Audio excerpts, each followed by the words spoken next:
মায়ের পরক্রিয়ার বলি ছেলে, চাচার প্রেমে মজে প্রবাসী স্বামীকে ডিভোর্স, মালয়েশিয়া প্রবাসী। আসলে একটু হাইসা লই, মালয়েশিয়া আমার প্রবাসী ভাই, আপনি যেইখানেই থাকেন আমার এই ভিডিওটা আপনার কাছে পৌঁছাইলে আমাকে নক দেন, আমি আপনার সাথে একটু কথা বলতে চাই, জানতে চাই কাহিনী কি। বহুত মালয়েশিয়ারই প্রবাসীর স্ত্রীরা আমারে মেসেজ করে যে ভাই স্বামী খোঁজ খবর নেয় না, বাধ্য হইয়া পরক্রিয়া জড়িত আছে, বাধ্য হইয়া। অনেকের একটা ছেলে আবার একটা মেয়ে আছে, ঠিক আছে।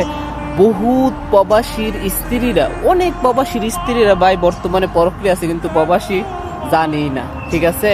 তারা টেকার পিছে এতটা মুগ্ধ হয়ে গেছে গা, কেউ 5 বছর, কেউ 10 বছর, কেউ 7 বছর এখনো দেশে যায় না, ঠিক আছে।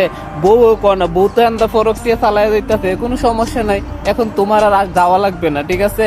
একদিন হয়তো বহুন বা তোমার ডিফিউজ দিয়ে দিছে, নয়তো তোমার ছেলেরে মায়েরা লাইছে।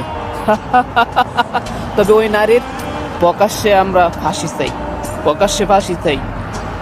কেন একটা ছোট্ট বাচ্চাকে নির্মমভাবে পিটিয়ে হত্যা করছে। আল্লাহ হাফেজ।